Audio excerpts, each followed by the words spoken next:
अल्ताफ साहब, कांग्रेस के farmer leader रहे हैं, मिनिस्टर रहे हैं वो, और इंचार्ज हैं इस वक्त जम्मू एंड कश्मीर के, भरत सोलंकी। उन्होंने आज प्रेस कॉन्फ्रेंस रखी हुई थी हेडक्वार्टर में यहाँ पे।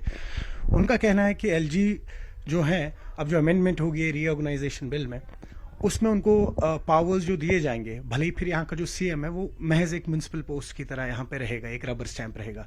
उन्होंने ये भी कहा कि बीजेपी जो है वो नहीं चाह रहे हैं यहाँ पे इलेक्शंस हो। देखिए, भारतीय जनता पार्टी इलेक्शन चाहती है और हम सिलेक्शन नहीं चाहते हैं।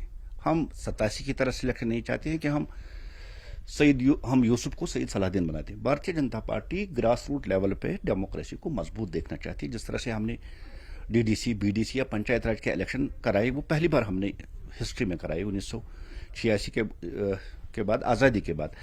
लेकिन कांग्रेस का ये इल्ज़ाम लगाना, कांग्रेस तो वही पार्टी है जिसने जीते जागते डेमोक्रेसी की हत्या कर दी है। 1975 में उसने इमरजेंसी लगा के एक अच्छी खासी डेमोक्रेसी की हत्या कर दी, और आज तक इंडिया की हिस्ट्री में वो काला दाग अब तक मौजूद है।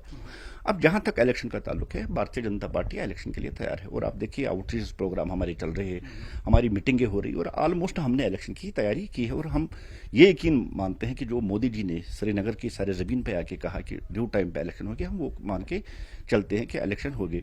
और जहां तक कांग्रेस का ताल्लुक है, देखिए, कांग्रेस वही पार्टी है जिसने हमेशा डेमोक्रेसी का खिलवाड़ किया है। आप 87 उठा के देखिए, जब नेशनल कॉन्फ्रेंस और कांग्रेस उनकी कोलेशन थी, तो यहाँ जो लोग इलेक्शन के लिए आए थे, जो एमएलए बनने के आए थे, उन्होंने उनको आतंकवादी बना दिया। चाहे सईद सलाहुद्दीन आज जो चीफ है एचएम का, या जहाद काउंसिल का चीफ है यासीन मलिक है, शबीर शाह है, नईम खान है, इन लोगों को हराना और खुद अपनी कैंडिडेट सिलेक्ट करना, मैं यही मिसाल दे रहा हूं। हम इलेक्शन चाहते हैं, हम सिलेक्शन नहीं चाहते 87 की तरह। इलेक्शन अपने टाइम पे होंगे, उसमें कोई संदेह नहीं है, कोई अब गुंजाइश, शक की गुंजाइश नहीं है। इलेक्शन अपने टाइम में होंगे। और ये उनका कहना कि जो गवर्नर हैं उनमें जो रीऑर्गेनाइजेशन, जो हेलम ऑफ अफेयर्स देख रहे हैं जम्मू कश्मीर स्टेट के, फिलहाल यूटी है, यूटी में जो हेलम ऑफ अफेयर्स देख रहे हैं वो एलजी साहब देख रहे हैं। और एलजी साहब के पास इतने पावर्स होने चाहिए कि यहाँ के इश्यूज को वो सॉल्व करे। और बार बार यहाँ से जाके दिल्ली की तरफ दौड़ लगाना, ये न जम्मू कश्मीर के हित में और न जम्मू कश्मीर के लोगों के हित में है।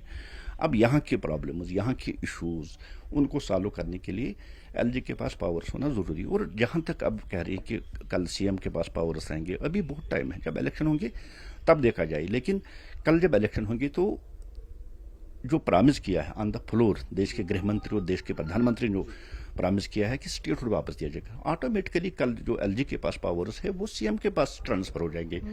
अब कांग्रेस को गलत तरीके से प्रोपेगेंडा कर रही है, कांग्रेस गलत तरीके से इसको पेश करिए, ऐसा कुछ भी नहीं है। अभी एलजी साहब है, एलजी साहब को यहाँ के इशू सॉल्व करने दीजिए, उसके बाद सीएम आ जाएगा, सीएम के पास पावर्स आएंगे और वो खुद यहाँ के अफेयर्स देख लेगा।